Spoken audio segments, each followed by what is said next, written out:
सबसे पहले हमने यहाँ पे आधा पाव खुश्क खुबानी ली है। ये इस शक्ल में मिलती है, कभी ज़्यादा साफ़ सुथरी होती है और कभी इसका रंग थोड़ा सा डार्क होता है। पहले इसको अच्छी तरह से धो लिया है। इसमें अब 1 गिलास पानी डालकर इसे 1 घंटे के लिए रख देंगे, ये नरम हो जाए। खुबानी नरम हो गई है, इसे मैंने एक पैन में निकाल लिया है और इसके अंदर मज़ीद 1 गिलास पानी ऐड कर दिया है। बर्नर ऑन करेंगे और इसको मीडियम फ्लेम पर तब तक पकाएंगे जब तक इसमें बॉयल आ जाए। बॉयल आने पर आंच लो मीडियम कर देंगे। इसके अंदर ऐड करेंगे 1/4 टीस्पून नमक, तकरीबन 3 टेबलस्पून चीनी। इसके अलावा पिसी हुई लाल मिर्च या फिर कुटी हुई लाल मिर्च भी डाल सकते हैं, 1/4 टीस्पून। साथ ही डालेंगे एक मोटी चुटकी जर्दे का रंग। जर्दे के रंग की वजह से इसका कलर बहुत खूबसूरत आता है। मज़ीद इसमें डालेंगे 1/2 टीस्पून सौंठ और 1 गुड़ की डली। अगर गुड़ अवेलेबल नहीं हो तो आप चीनी थोड़ी ज़्यादा कर दें, 1 टेबलस्पून मज़ीद डाल दें।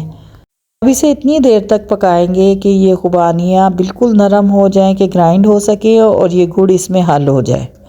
इसमें 15 से 20 मिनट लगेंगे।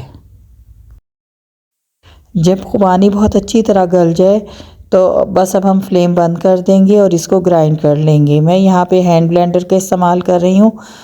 अगर आपके पास हैंड ब्लेंडर नहीं है तो इसे ग्राइंडर के जग में डालकर जब ये थोड़ा ठंडा हो जाए इसे ग्राइंड कर लें। ग्राइंड इसलिए करना है कि एक स्मूथ सा मिक्सचर बन जाए और इसमें कोई लम्स ना रहे। ये देखें इस पर कितना खूबसूरत सा रंग आ गया है। दोबारा गर्म करेंगे और इसके बाद इसमें 1 चम्मच सिरका डालेंगे। 1 से 2 मिनट तक पकाएंगे और उसके बाद चूल्हा बंद कर देंगे।